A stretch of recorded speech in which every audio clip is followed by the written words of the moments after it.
महाराष्ट्र दिनाच्या तुम्हा सर्वांना माझ्याकडून शुभेच्छा। मी प्राध्यापक राहुल पाटील। बघा, महाराष्ट्र आपला महाराष्ट्र झाला कसा याबद्दल मी थोडक्यात जरासं समजून सांगतो किंवा माहिती देतो।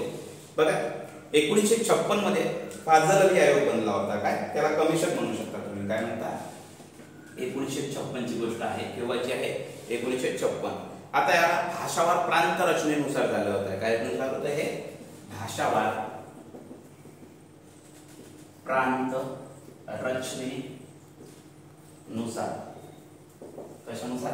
भाषावार प्रांत रचनेनुसार हे झालं होतं। बघा, 1956 याला फाजल अली कमिशन सुद्धा असं आपण म्हणू शकतो।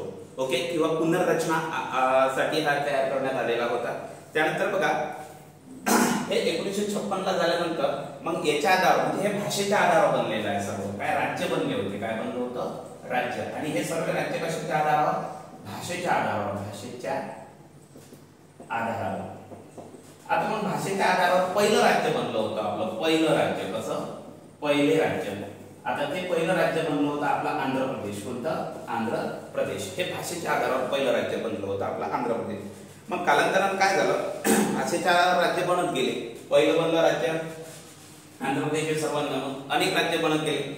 मग आता राज्य अनेक म्हणजे आपल्याला आता 28 आहे, पहिले 29 राज्य होते। ओके, आता 28 आहे। बघ काय झालं मग, हैदराबाद हे नाव तुम्ही ऐकलं असेल फक्त। हैदराबाद आपण आंध्राचाच भाग म्हणायचो पहिले।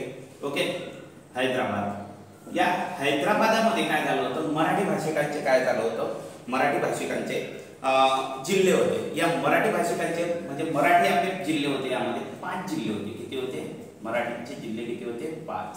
किती जिल्हे होते आपले मराठ्यांचे? 5। ऍक्च्युअली मराठी लोकांचे, मराठ्यांचे नाव वापरता मराठी लोकांचे आपण इथे वापरू। 5 जिल्हे होते। यामध्ये तुम्ही पहा, 5 जिल्ह्यामध्ये तुम्हाला औरंगाबाद, बीड, परभणी, उस्मानाबाद, नांदेड पहा। या 5 मध्ये काय येणार आहे बघा? औरंगाबाद म्हणजे छत्रपती संभाजी नगर। ठीक आहे, आता औरंगाबादला छत्रपती संभाजी नगर आपण असं म्हणतो। मग त्यामध्ये बीड, ओके, परभणी, बीड, परभणी, उस्मानाबाद, नांदेड,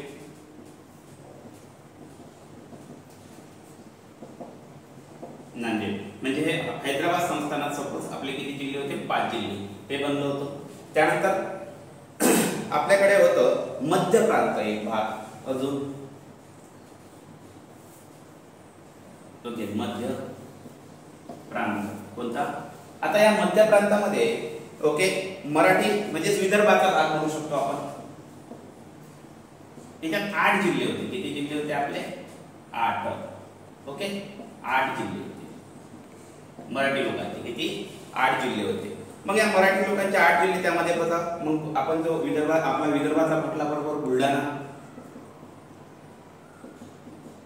बुलढाणा नंतर आपण काय म्हणू शकतो इथं? अकोला, अमरावती, वर्धा,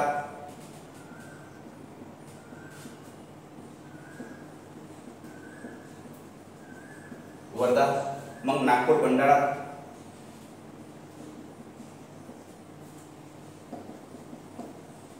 नागपूर, भंडारा, यवतमाळ आणि त्यावेळेस चांगला म्हणायचं त्याला। ओके, 1 2 3 4 आणि हे 4। ओके, असे 8 जिल्हे हे होते। ठीक आहे, आणि 5 जिल्हे हे। ठीक आहे, बघा। आणि त्यानंतर बघा मुंबई प्रेसिडेन्सी म्हणून होतं। काय होतं त्याला? बॉम्बे प्रेसिडेन्सी म्हणतात। काय म्हणतात त्याला? बॉम्बे प्रेसिडेन्सी।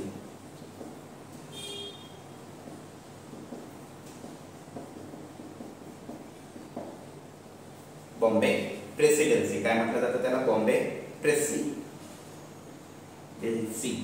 आता यामधले 13 किती जिल्हे? 13। किती जिल्हे? 13। बघा म्हणजे काय झालं मग? हे बघा 13, त्यानंतर हे 8 आणि हे 5।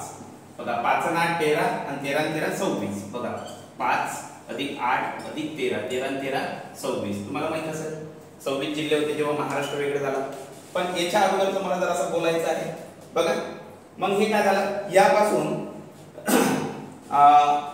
एक यामध्ये आपल्या सोबत यामध्ये प्लस गुजरात होते आपल्यामध्ये। कोण होतं अजून? गुजरात। ओके, मग गुजरात आणि महाराष्ट्राचे हे जिल्हे मिळून द्वैभाषिक मुंबई राज्याची स्थापना झाली होती। काय झाली होती? द्वैभाषिक मुंबई राज्याची स्थापना। कशाची? द्वैभाषिक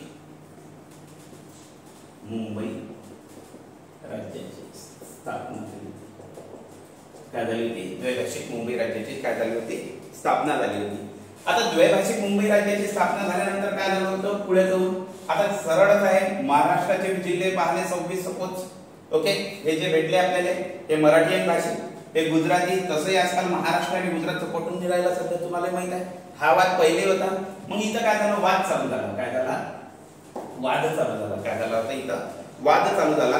वाद चालू झाला, आंदोलन वाढले. काय झालं, आंदोलन झाले, खूप जास्त प्रमाणात आंदोलन झाले.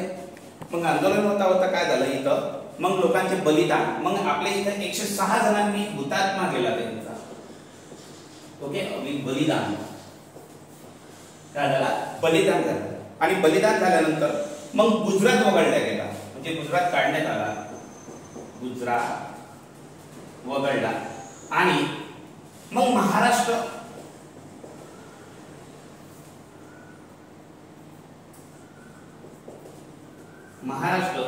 हे राज्य निर्माण झालं. काय झालं, राज्य निर्माण झालं. मग अशा प्रकारे महाराष्ट्र हे राज्य निर्माण झालं. हे तुम्हाला समजून येत असेल, म्हणजे एवढी प्रक्रिया आहे, अजून भरपूर आहे. मग अशाच प्रकारे महाराष्ट्र जेव्हा सुरुवातीला निर्माण झालं त्यावेळेस 26 जिल्हे मिळून महाराष्ट्र निर्माण झालं होतं. केव्हा झालं होतं, मग 1 मे 1907 अशा प्रकारे महाराष्ट्र निर्माण झालं.